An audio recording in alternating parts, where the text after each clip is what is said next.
Teachur.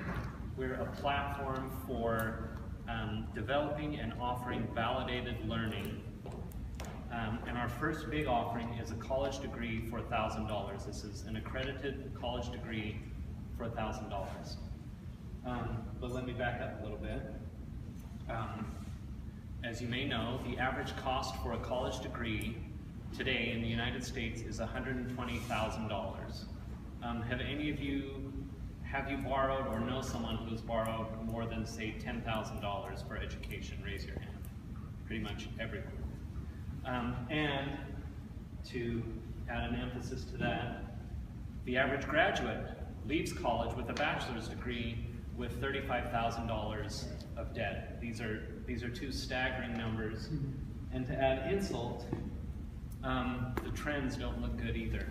The prices are continuing to climb, the debt load is continuing to get bigger. This is becoming a crisis in the United States. And the reason these prices aren't going down is because higher education institutions are closed systems. There's no competition, though there is competition between other closed institutions. There's nothing that that customers can go to outside of the institutions. You either go to Stanford or you go to Cal. But basically you sign up for an institution and it determines the terms, the cost, the offerings, the schedule, the location, the records. These are all designed for the convenience and maintenance of the institution. You can violate the terms, but then you don't get the degree. So they hold all the power, you're at their mercy.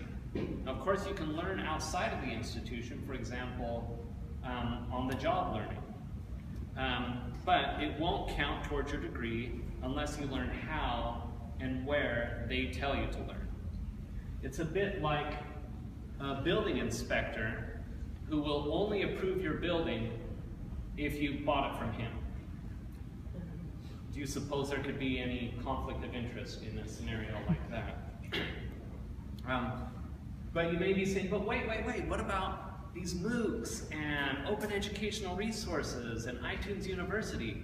Isn't all this information freely available online for really cheap or free? And the answer, of course, is yes. It's mostly all freely available in abundance. So why are these tuition numbers so outrageous? We know that the information is freely available in abundance, so these staggering prices are just a reflection of a manufactured scarcity. And we think the reason is because there's been too much focus on content delivery. So this iTunes University, MOOCs, these are all replicating content delivery from the university. We have lectures for thousands of courses you could take. But they're neglecting other institutional dependencies. And it takes more than just access to information to challenge the status quo. So in order for us to truly disrupt education, we need to replicate not only the teaching and instruction, but the degree requirements and learning pathways, what are the requirements, and secure verification of student identity and mastery. Otherwise, we're still subject to the same colleges and universities for a critical piece. Of course, we see a lot of different companies addressing one, and degree requirements are freely published on university department pages, but no one has kind of collected those to say, here is what a degree in computer science consists of. Here's what a degree in biology consists of. They haven't collected those.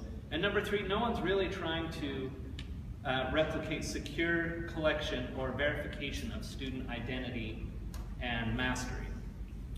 So without these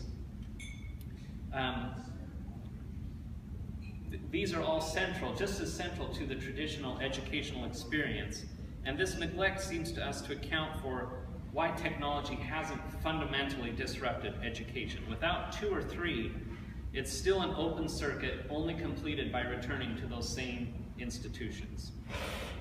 And the Teachur, our platform, this is our pitch, this is our endeavor, this is our mission, is to answer all three of these, to be able to do this in a compelling way. So number one, for teaching and learning, we have a platform where anyone can build curriculum, anyone can use lectures that have been published in these other places, on YouTube, on iTunes University, and so forth. So we're leveraging the work that has already been done to address number one. For number two, our platform makes it easy for anyone or any community to gather, share, and design degrees in light of conventional requirements, and for any community to publish, share, customize, personalize degree requirements, learning pathways in a way that are comparable to any degree, or to make new degrees. And last, this isn't new to this audience, but blockchain technology can stand in the place of institutions for verifying identity and mastery. So now you know what we're trying to do. Let me show you a little how this works on Teachur. So the Teachur platform, our learning modules are divided into 4 different hierarchically organized modules. So degrees are made up of courses, courses are made up of lessons, lessons are made up of objectives, and objectives are the fundamental unit on our platform.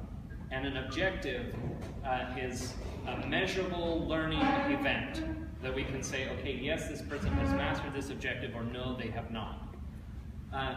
And for each objective, we have relevant media resources. So if you don't know, if you haven't mastered the objective yet, we'll point you to some resources, though we'll also say, however you want to learn this, it's fine with us. We don't care how you learn, we don't care where you learn.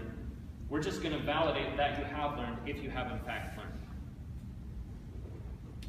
So objectives are to Teachur what courses are to universities. We have instructional content and assessments for each objective, and students can receive a record, a permanent record, secure record for each objective.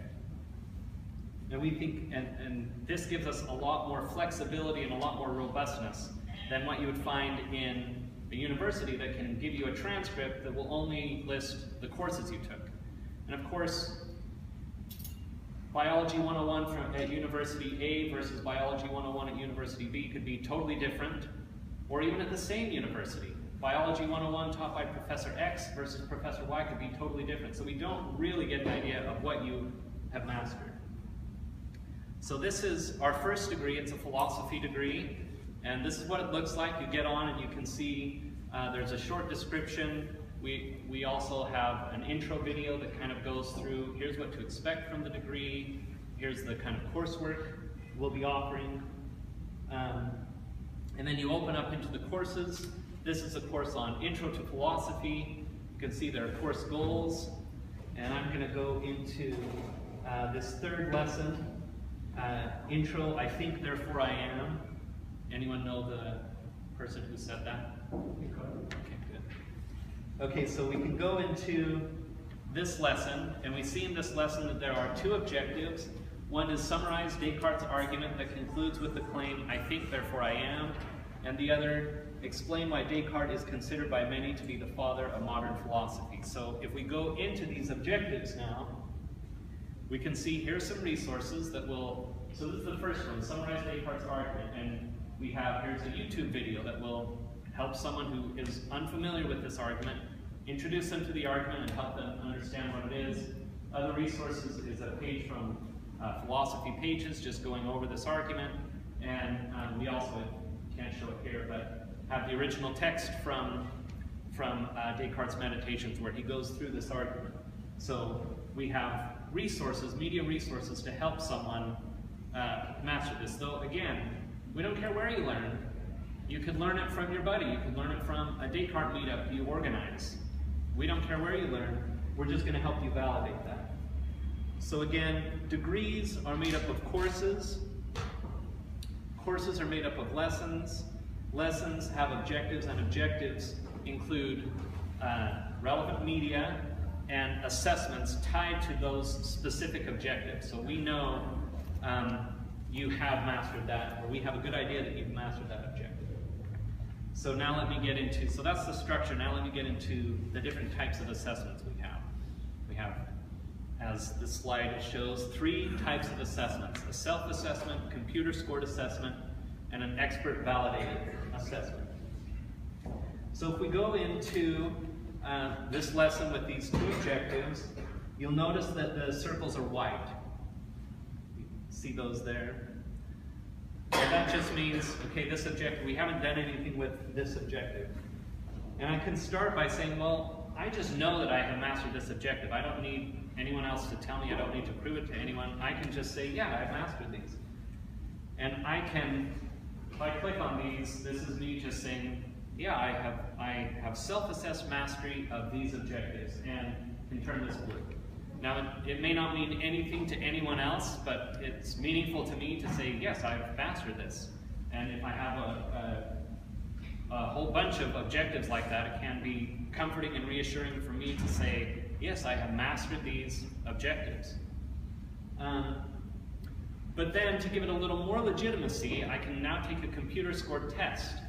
And the test will be comprised of questions that are tied to the objectives that I have mastered, or the objectives from the course. So after I take the test, it will show me, well, you're really strong on these objectives, you could maybe use some more work on these objectives. But that's a little more legitimacy that, now it's not just me saying I've mastered these, but I've taken a test that has assessments tied to these specific objectives. So once I've taken the test, now these circles are green. And again, this just conveys that I've taken a computer score test. Now it could be that I just asked my buddy to take the computer score test for me. So it's not really reflecting of my mastery. So next, I can get on with an expert, a Descartes expert for these objectives, and get on with them and say, and they can ask more open-ended questions and just say, for example, so tell me about this argument that ends with the claim, I think therefore I am, and they can judge whether I have mastered it or not.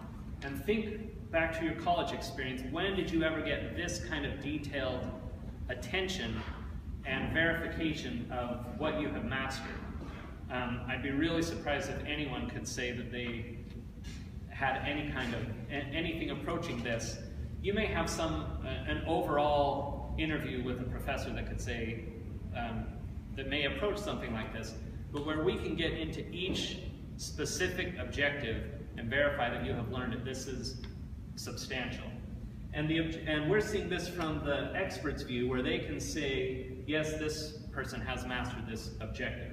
And when they do that, now the circles are orange, and this means I have self-assessed, I've demonstrated mastery on a computer-scored assessment, and an expert has verified that I have mastered this. So this is a much stronger, I would argue, a much stronger claim on mastery of this objective than you would find at conventional universities. And this is then time-stamped to our blockchain that will say, yes, at 5 p.m. on February 25th, Ben Blair demonstrated mastery of the objective, explain Descartes' argument that ends in the claim, I think therefore I am.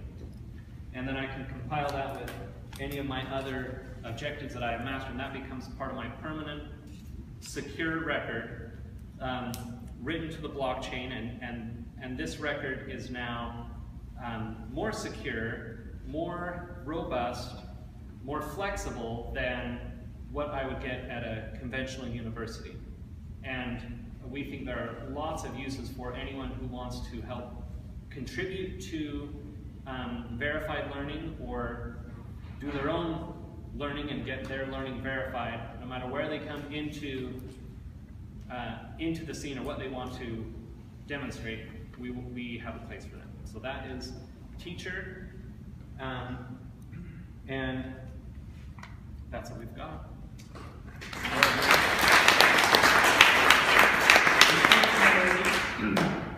We don't have time for questions. Okay. But please contact